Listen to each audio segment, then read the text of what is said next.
সামাজিক আন্দোলন করতে হবে এটা, এবং পুলিশ আপনাকে সহযোগিতা করবে, মামলা দরকার নাই। এটা একটা আর কি আপনার মূল্যে যে সমস্যা হলো গিয়ে আপনার বেকার ব্যবস্থাটা, এটাকে আপনাকে জানতে হবে। কারণ বেকার ব্যবসা, আপনারা টাকা পাচার করবেন বিদেশে, কারা করে? আমি আপনি তো করিনি, রাজনীতিবিদরাই করছেন টাকা পাচার। এদেরকে আগে সাইজ করতে হবে, আসলে সোজা কথা। আসে এদের জন্যই চাঁদাবাজ। এই রাজনীতিবিদদের একটা অবকাঠামো আনতে হয়, নিয়ম শৃঙ্খলার মধ্যে আনতে হয়। আমরা এই কোয়ান্টাম করছিলাম, ওই 4 দিন মানে কোয়ান্টাম করাই, টাইমিং ডিসিপ্লিনটা ঠিক আছে, সুন্দর করে কোয়ান্টামে মিনিমাম কোয়ান্টামে একটা ক্লাস তাদের করা উচিত।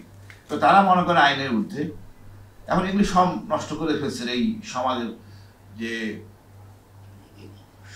মানে সংসদ সদস্যরা, রাজনীতিবিদের। তো আপার এটাই বলবো আমি, এনারা যখন আপনি গায়িকা নিয়ে আসলেন, নায়িকা নিয়ে আসলেন, তার কথা হলো যে আইন প্রণেতা।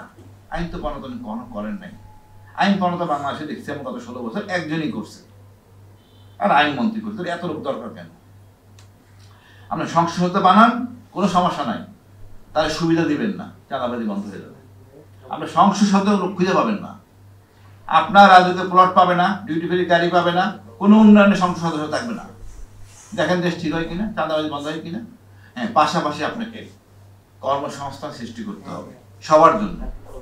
বেকার খাবেন বা চাঁদাবাজি এগুলি বন্ধ করতে হবে। এটা যে একটা অনৈতিক কাজ, এটা তো সে জানে না।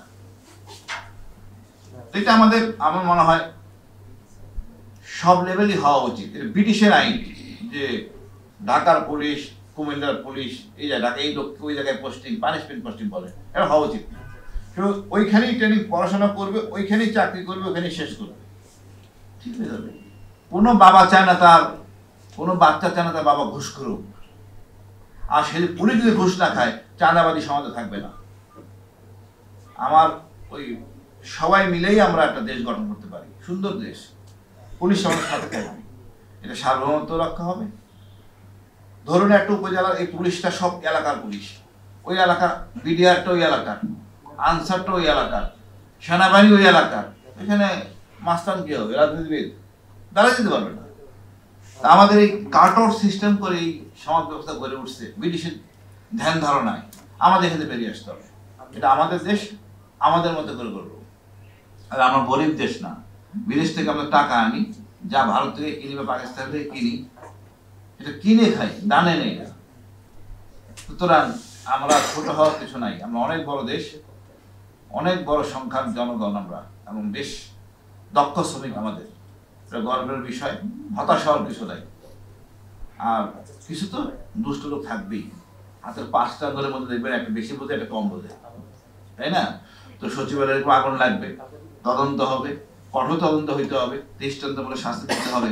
আইনটা এত কঠিন, আইনের জন্য মনে করেন আমরা এই গুমের বিচারগুলি করাও ডিফিকাল্ট। এখন বলা হয় যে সামাজিক মূল্যবোধের বাইরে কিছু করা যাবে না। যখন গুম করা হয়েছিল তখন তো কিছু ছিল না, হ্যান্ডকাপ লাগানো হয়েছে, চোখ বাঁধা হয়েছে, জমটুপি পরানো হয়েছে, তখন সেটা কি আইন মেনে করা হয়েছে? এখন যে বিচার করতে বলে, ভাই তুমি সাক্ষী বলো, তা আমার তো চোখই বন্ধ করে সাক্ষী দেখে বলবো, কোনো উত্তর নাই। এটাই আমাদের ব্যবস্থা। বাট আমরা চাই না আমরা ফেরত ওই পূর্বের জায়গায় যাই। নতুন ভবিষ্যৎ, নতুন দেশ আমরা করতে চাই। এবং আমরা এটা বুঝি, আমাদের এই বাচ্চারা, এদের কাছে আওয়ামী লীগ বিএনপি বড় কথা না, এদের কাছে হলো এন্টি ইন্ডিয়ান সেন্টিমেন্ট বড় হয়েছে, এটাই বড় কথা। এবং এটা আমাদের ধর্ম বর্ণ নির্বিশেষে সবাই আমরা এক, এটাই আমাদের চাওয়া পাওয়া। ইনশাআল্লাহ এরা দেশটাকে কাঙ্ক্ষিত জায়গায় পৌঁছাবে।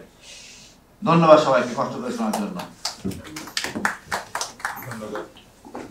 ধন্যবাদ কর্নেল অবসরপ্রাপ্ত হাসিনুর রহমান বিপ্লবী। আমি অনুষ্ঠানের প্রায়